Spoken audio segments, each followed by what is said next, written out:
саламатсыздарбы? Кутман кеч. Мен силер менен Беки Фемил Маликович. Бүгүнкү тема боюнча сүйлөшөлүчү. Мына троллдор жөнүндө. Садыр акенин троллдору боюнчачы. Өздөрү талапкерлерди жамандап алышат. Анан мен зек деп койсом, анан мага асылыш башташат. Эми зек дегендин сөзүнүн маанисин көбү түшүнбөйт окшойт. Мисалы, адам Садыр акенин биринчи ходкасы болгон, 1,5 жыл отуруп чыккан. Onu hiç kim бардыгы билет onu. 2012-жылы бул Ташиев, Мамытов, булар Ак үйдүн качасын аттап, секирип өтүп, шымдарын жыртып камалышкан. Садыр аке менен Камчаке 1,5 жыл отурган, срок берилген. А Мамытов 1 жылга срок берилген. Эми булар айтканда, булар как Бакиевдин кадрлары боюнча эсептелет да, буларчы. Анан булар эми азыр бийликти булар 3-чү дегенде попыткасы менен басып алышты. Эми бардыгы билет онучу. Анан бул троллдору баардык нерсени айтып келип, талапкерлер жөнүндө жамандап келип туруп Садыр акеге келгенде мактап жүрүшөт. Эми Садыр акенин кылган ишин айтайлычы, болупту мына. Эмне иш кылды ушу? Конкретный иш кылган нерсеси болду мен. Мына ушу жашка келип мен Садыр акен бир жакшы иш кылды деген нерсесин көргөн жокмун да.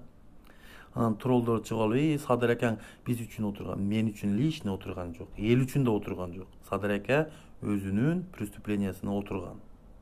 Эми буну мен карап чыксам, мен как юрист катары айтайын, уголовный делосын карасам 4 статья коюлупту, 4 статья. Ошонун 4 статьяны ошон үчүн Садыр акени строгий режим берген. Строгий режимде 11,5 жыл. Строгий режим. Бул строгий режимге анча-мынча мындай жөнөкөй преступление кылгандарды кое бербейт, эреге ошол жака кошуп салбайт. Строгий режимде бул рецидивисттер отурат ондой строгий режимдерде. Ошондо баягы өтө катуу преступление кылгандар отурат ондой жерлердечи. Ошон үчүн азыркы троллдор айтып атат, Садыр аке биз үчүн отурган, сен үчүн отурган, эл үчүн. Мен үчүн эч ким отурган жок. Садыр аке өзүнүн преступлениясына отурган. Преступлениясы дагы бул Садыр акенин преступлениясы мындай караганда организованный, бул мындай айтканда организатор. Европада отуруп алып, чалып, Эмиль Каптагаевди заложник алышкан, ошо Скөлдө тополоң болушуп, ал жерде. Ошо мага ишенбесеңер, ошол малдагы баягы биздин депутат бар эле, таластык, ким эле баягы чечен депутатыбыз, тили жакшы. Аты ким эле азыр ата мекенден барды мына парламенттик шайлоодочу. Атын унутуп атам. Ошол киши да айтып кеткен, бул Садыр акени көмүр кыла бербегиле. Мындай айтканда, ошо мен эмес, ошо киши айткан. Ол кишинин атын унутуп атам менчи. Өзү СДПКдан барып, кийин мына кечеги 4-октябрда ата мекенден барды. Аты ким эле? Атын унутуп атам. Ошол киши айткан. Онун мен айткан жерим жок. Көмүр кыла бербегиле. Себеби Садыр аке кылмышына отурган. Анан эл үчүн отурган, эл үчүн отурса, Кумтөрдү улутташтырыш керек эле, туурабы? Улутташтырган жери жок. Не деди? Кумтөрдө запас жок экен.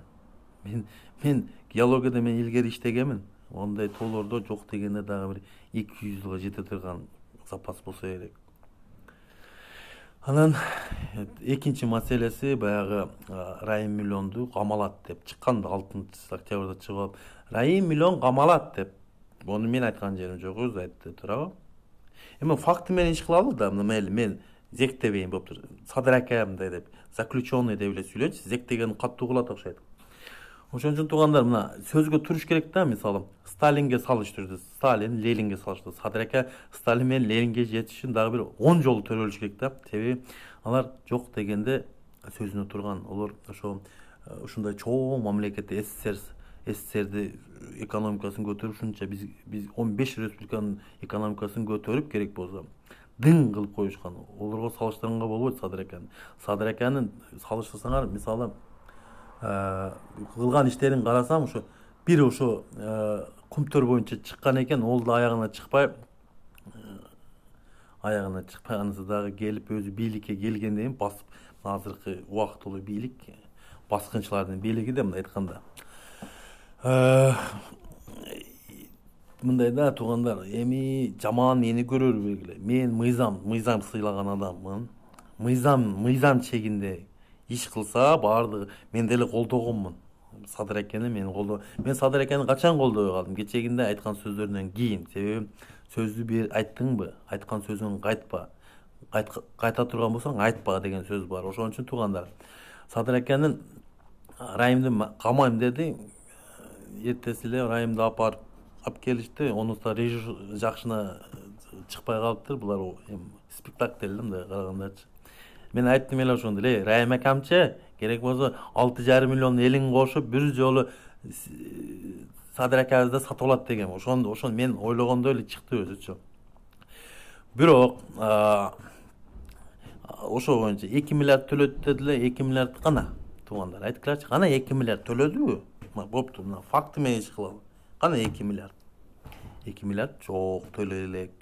Төлөбөйт дагы керек болсо. Ол просто цифра да. Мындай реальный алып келгенде ол жолу цифра. Төлөп атабы. Ким перевод кылып атат, каяктан келип атат о акчалар. Эч ким көргөн жери жок да тура. Анан мына троллдорго айтып кетет элем, Оразайым жөнүндө жамандашып, анан мен жөнүндө бүгүн баягы Бекзат деген иним бар чыгыптыр. Ушинтип анан анча мынча комментарийлерин окуп, туугандар, биз эл душманы эмеспиз биринчиден. Биз мыйзамдуулукту сактайлы деп атам. Мыйзамдуулукту сактап бийликке келели. Келсең да мыйзамдуулукту сактап, мыйзам чегинде барсаң жакшы. Анын өзүм билем өтүгүм төр килем деген болбойт. Себеби Садыр Экенин азыр жанындагы адамдарды айтайынбы кимдер бар азыр? Ошо мекеним Кыргызстан, биримдик, Кыргызстан партиясынын ошо баягы кечеги 4 октябрда болгон парламенттик жыйынтыгында акчага ар бир жаранды 2000-ден бери сатып алган партиялардын жүгүндүлөрү дейм, ушундай айтканда. Ошолор азыр Садыр Экени ороп туруп алышты. Садыр Эке азыр уже карыз, ужечу. Азыр президентке карап көрсөң, мына технологиясын кара, агитация кылган технологиясын көрсөң, ошо эле биримдиктин технологиясы, ошо эле мекеним Кыргыздын технологиясы, кут ушу Жээнбеков кандай келсе, кут деле ошонун технологиясы иштеп тапкан, ошо эле нерселер өзгөргөн жок. Азыр биз просто Жээнбектин ордуна Садыр Эке келип калды, мындай айткандачы. Эми азыр Садыр Экеге ставка кылып атат. Бирок деген жери бар да. Садыр Экеники юридический жактан мындай. Өтө мен билбейм, бул дүйнөдө мындай иштер, резонансный иштер, мындай ошондой өтө строгий режимде отурган адамдардыкы мындай болот да, кандай десем. Бул адам бир түндө актап коюп атат да, анда болуптур, саясий мотивди камаптыр дейли да. Ошону ким признавать этти, саясий мотив болду деп. Эч ким признавать эте элек да. Бир дагы баягындай укук коргоочу организация признавать эткен жери жок, ошондой саясий мотивде болду деп. Же ошо саясий мотивде болду десе, анда иш козголуш керек. Атамбаевга иш козголуш керек. Ошол иш аткарган Сегизбаевга козголуш керек. Айда Саляновго козголуш керек. Ошону аткарган прокуратурага иш козголуш керек. Ошо прокурорлорго сотто катышкан. Анан ошол следователь, СМБдагы следовательге иш козголуш керек. Ошо алып келген оперлерге иш козголуш керек. Бардыгын иш козголуп, бардыгы түрмөгө киргенде, ошондо аныкталса, ошо действительно саясий приказды аткарган болсо, ошондо гана саясий мотив болот. Ага чейин туугандар адашасыңар. Ага чейин андай болбойт. Ага чейин Садыр Экенин преступлениясы уголовщина, мындай айткандачы, уголовный эле. Ошону азыр түшүнбөй атасыңар да. Мен айтсам, азыр беркилер чыгып, бул троллдор чыгып, бул Садыр Экен кылган иши мен айтып бердим го. Кумтөрдө улутташтырам дедиби? Запаста калбай калыптыр. Мен запаста да 100 жылга, 200 жылга жете турган. Райым акамы камайын дедилер. Райым акамы камабай 2 миллион төлөдү дедилер. 2 миллион да төгүлө элек. Эми башында келип алдасаң акырына чейин алдайт да. Ошого мына азыркы биздин эл журт баягы не деп коет. 5-ши президентибиз, Жээнбеков 5-ши президент, эми келелик президент 6-ши президент болот да. Ошону мындай тандаганда жакшына көздү ачып алып тандабайлы туугандар. Жакшына кылып, мындай историясын угалы, анан программасын көрбөй эле. мен түшүнбөдүм. Садыр аке 1 жылда Кыргызстанды өнүктүрүн. Каяктан өндүрөт? Керек болсо эртең январга пенсияга акча жок экен. Каяктан өндүрөт? Пенсияга январ айынан баштап 2021 пенсияга төлөй турган акчасы жок экен бюджетте. Ошо акчаны каяктан табат? Ошону ойлонбойсуңарбы? Эртең менин апам да куракта кемпирлер айлык пенсиясын каяктан алат? Ошону ойлонгула туугандар. Ошон үчүн туугандар, ошо 1 жылда өнүктү. 1 жыл эмес, Садыр акеге 100 жыл берсе да Кыргызстанды өндүрө албайт. Мен эркекчил айтайын. 100 жыл берсе да, onun için me gerek, akıl gerek. Anam bizdeki Sadraka'dan Makalo, Dasanaka'nın şereyken, Talant Mamutov'dan Makalo, Dasanaka'nın şereyge, Kamçaka'da Makalo, Dasanaka'nın şereyge. Anan oşonda adamlar bizge birlikte gel olsa, anan gen Kırgızstan kayakta önügöt, Kırgızstan kaçan önügöt, bilesizler mi? Kırgızstan kaçan gana akıldılar, bilimdüler gelgende, анан колу булганбай, саясатта колу коррупцияга булганбаган, акча дегенде кул болбогон адам келсе, чынчыл, ошондо гана өнүгөт Кыргызстан. Өнүгүш оңой эле. Биздеги азыркы Кыргызстандын проблемасы бир эле, ушу жемкорлор.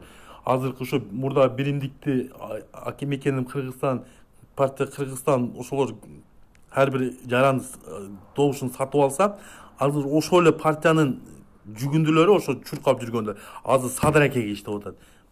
Өзгөргөн жок, эч өзгөргөн жери жок. Бир нерсе өзгөргөн жок. Ошол эле баягы бир эле теше дейм да, бир кетменди эле ошол эле грабилди текселеп эле кайта эле ошо грабилди текселеп атат. Ошон үчүн туугандар катуу ойлонолу. Анан берки троллдор айтып кетиптир, ол бул Садыр акени зектеп атат. Эми болуптур, зектебейин дейин. Заключенный десем жакшы угулабы экен да. Мындай айтканда маданият болот да, заключенный. Анан бул Садыр акенин ошо чыгарган судьянын чыгарган өкүмүн көрүшүм керек. Ушунча интересный да магачы. Ким чыгарса, кайсы судья чыгарып, ошону билишим керек. Кандай акыбалда чыгарды экен, коркутуп, үркүтүппү. Өзүн акташ үчүн бир күндө актабайт туугандар. Мен как юрист катары айтып кетейин силерге. Акталыш үчүн мисалы 2 жылдан 4 жылга чейин процесс кетет. Примерно биринчи станцияга биринчи, анан экинчи станцияга карат, анан үчүнчү станцияга карат. Ошондо дагы ак болсо, бирок ак эмес да. Ак эмес, ак болсо отурбайт болчу. Себеби ак адам политический жактан отура бербейт. Себеби эл көрүп турат, сезип турат.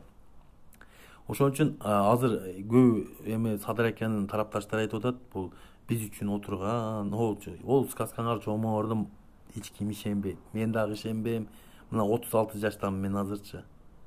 Ушу силерге окшогон жемкорлор, мынагы Кыргызстандын коррупционерлери, жемкорлор, ушу 30 жылдан бери Кыргызстандын элинин канын ичип жүргөндөр, ушуларчы арамкорлор. Небере севересине чейин жете турган акчаны басып коюшкан бардыгычы. Анан бизге окшогон мигранттар келип бу жерден адал тамак иштеп, семьясын багып, анан кийин чындыкты сүйлөп коюп, адамдарга жаман көрүнүп, мага окшогондор көп да. Мисалычы, мага окшогондор көп эмес, көп, мага окшогондордун жүздөгөн, миңдеген, 10 миңге жакын адамдар бар. Кыргызстандын келечегин ойлогон, эртеңки муундар келе турган муундарга анан ошого макало, сакало, анан заключенныйлар таштап кетсек, тарыхта жазылат да. Тарыхта жазылат. Ушундай бир заключенный бар эле, түрмөдөн чыгып, хандыкка отурган, анан эл ошону колдоп, көздөрү май басып, көрбөй калып, хандыкка отургусу келген, аракет кылган, бийликти басып алган деп тарыхта жазылат туугандар. Ошон үчүн буга юридикалык да баа берилиш керек, саясий да баа берилиш керек. Анан бул парламентский башкаруу, анан кийин президентский башкаруу. Бул жерде президенттик башкаруудагы парламентский башкарууда роль ойнойт. Бу жерде адамдын өзүндө. Эмгекчил адам парламентский башкаруу болобу, президентский башкаруу кызыгы жок ол нерсегечи. Аларга вообще кызыгы жок. Элге иштейм деген адам, ошол баягы биримдикте мекеним Кыргызстанда, Кыргызстан партиясында жүргөндөр менен содалашпайт. Бул азыр Садыр аке канчадан мен содалашып койду. Көп нерсени обещать этип койду. Мен көзүм жетпейт, ошону аткарганга да көзүм жетпейт. Себеби жомок да, жөн эле жомок болуп атат. Баягы биздин бывший президентибиз Жээнбеков. Булар 25 миң кылып берсе, мен 27 миң, 26 миң кылып берем дегенди. Кандай ошо 26 миң болду, анан айлыгы болгон жок. Бул просто курук сөз. Курук сөзгө ишенген адам мен билбейм.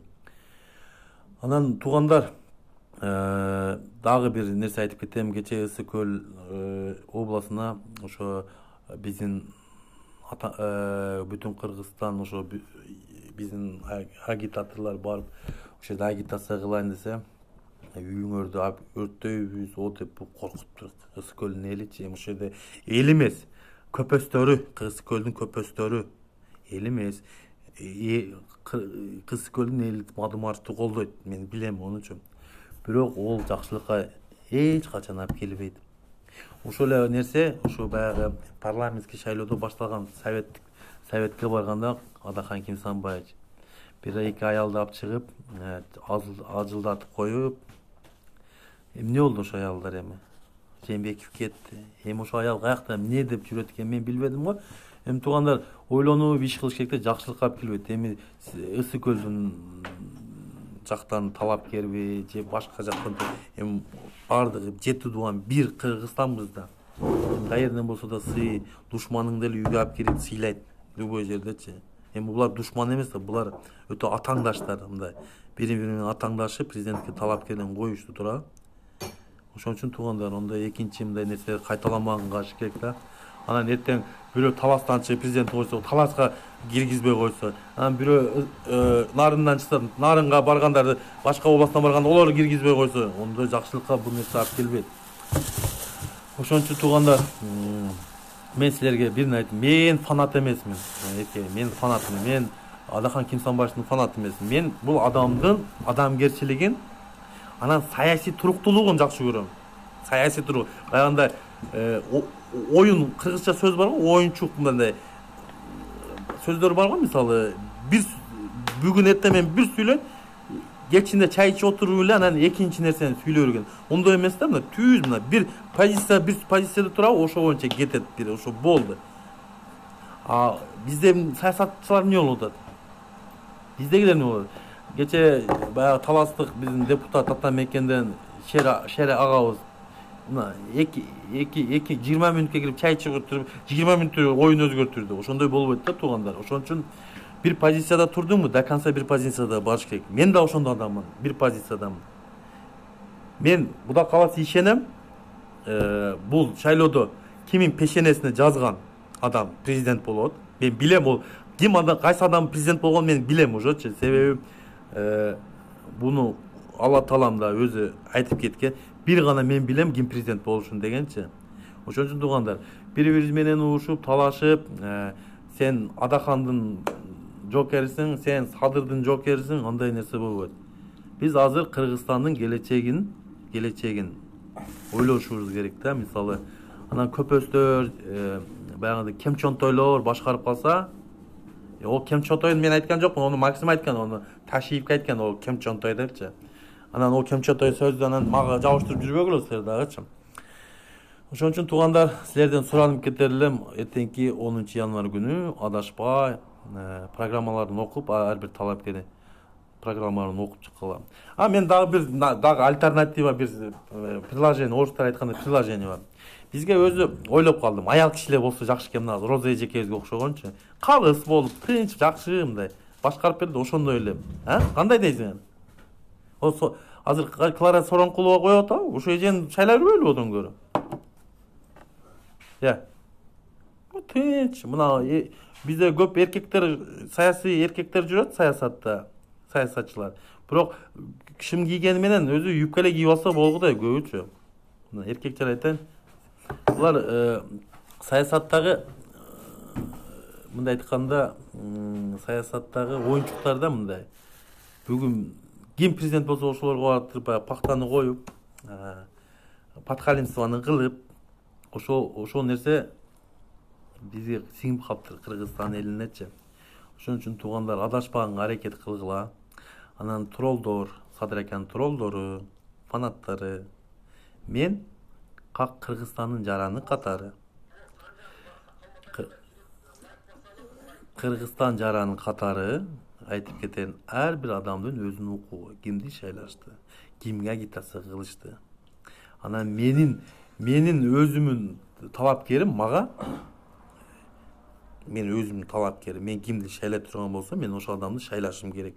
Мен бирөөнүн сөзүн угуп, анан бирөөнүн жамандыгын угуп, жамандасаң деле, жамандабасаң деле, мына Садыр аканын троллдору ар бир талапкерди жамандап чыгып атат. Эми жамандаганда эмне? Садыр ака эмне иш кылып койду? Эчтеке кылган жери жок. Мисалы. Эми Садыр акан кылган ишин айтсынчы мага. Эчтеке, эмне иш кылды? Төп көз курук сөз. Анан мына президенттик талапкерлерин койгондо Кыргызстан элини билбейби экен? Премьер-министрликтен кеткен жок, билесиздерби ошону жок дегенде. Премьер-министрде турат, просто убактылуу ошо как отпускка катар эле алып чыгып, ордуна исполняющий обязанность кылып, азыр Новик башкарууда как первый вице-премьер-министр болуп чыгып. Ошо ар бир талапкерге бирдей условия коюш керек да турабы? Анан кийин каяктагы бизде эртеңки шайлоодо ким гарантия берет фальсификация болбойт деп? Мен мисалы ишенбейм. Себеби ошол эле жүгүндүлөрү биримдик мекеним Кыргызстандын жүргөн шүмшүктөр, мындай айтканда, азыр Садыр аканын мындай айтканда ороп алышты. Ким гарантия берет? Эртең что фальсификация болбойт, эл дагы көтөрүлүп чыгат. Эч ким гарантия бере албайт. Ошон үчүн бул Садыр ака акылдуураак болгондо, мен билбейм, бул Садыр аканы мен тааныбайм деле өзүчө. Как адам катары, ака катары мындай, анан президенттикте мен бул кишинин алдагандан эле ишенбей калдым. Алдаган адам жакшылыкка алып келбейт. Себеби саясатта алдаган адам саясатта көпкө жүрө албайт. Себеби ар бир экинчи сөз алдаган сөз болуп калат да. Мисалы айтты, мисалы мен бунун угушу боюнча ошо Кумтөрдө чыгып, камалып, ошо Кумтөрдү улутташтырам деп камалды деп мен баардык ошону сезип жүрөт да. А болду, түрмөдөн чыктың, келдиң, кана улутташтырам. Бул жок да. Запас түгөп калыпты дейт. Уят. Ошон үчүн Матраевди камайын деди, ал да камалган жок. Мен айттым го, Райым акам керек болсо 6,5 миллионду кошуп Садыр акамга кошуп сатып алат дедим го. Ошондо эле айткам менчи. Туугандар, ошон үчүн эртеңки шайлоодо мен бир талапкерим бар, ошо мен колдой тургамчы. Ошо талапкерди тандасаңарчы. Бул дүйнөдө да, наркы дүйнөдө да бактылуу болобуз го. Ошо талапкерлер президент кылып алсак, Кудай кааласа. Азыркы жемкорлор, мисалы, ошо эле биримдикте жүргөн, ошо эле биримдик мекеним Кыргызстан, бардыгына иш козголуп камалат. Ошондо 5 миллиардты да төлөйбүз, карыздарды. Башкасын да кылабыз, пенсиялар көтөрүлөт дегенде. Бизде мыйзам керек да, мыйзам катуу иштесе, закон иштесе эле, биз Кыргызстан тез эле өнүгүп кетебиз. Мен Садыр акага окшоп 1 жыл дебейм, жок дегенде бир 5 жыл, 6 жыл дегенде экономикасы көтөрүлүп дегенде. Анан жок эле курук сөз менен обещать этип, ол эми жомокко анча-мынча ишене бербейт да туугандар. Ошон үчүн туугандар, мен ушу Адахан Кимсанбаевди колдоп келгем. Мен бул Москвада мен баягы Ак Ниет деген коомду ачканбыз, мигранттардын 7,000 адамыбыз бар, өзүбүздүн ошо коомго жазылган. Ошо коомдун төрагасы болом.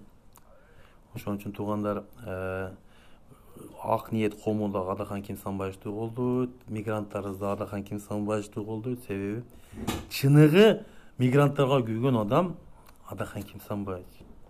Мен силерге айтып кетейин, Садыр ака Москвага келбейт агитацияга. Мен айтып коеюн, жизнь келбейт. Мен айтып коеюн, келбейт. Ошол Садыр аканын ою башка жакта азырчы. Эптеп ошо бийликке келип, ошо биримдик менен келген жүгүндүлөр менен эптеп бийликти кармап калат. Баягында биз жөн эле бир шүмшүк менен экинчи шүмшүктү алмаштырып бербеш керек. Биз мындай сапаты менен карап туруп президент кылып коюшубуз керек да, туугандар. Ошон үчүн туугандар, адашпайлы, Адахан Кимсанбаевди шайлайлы туугандар.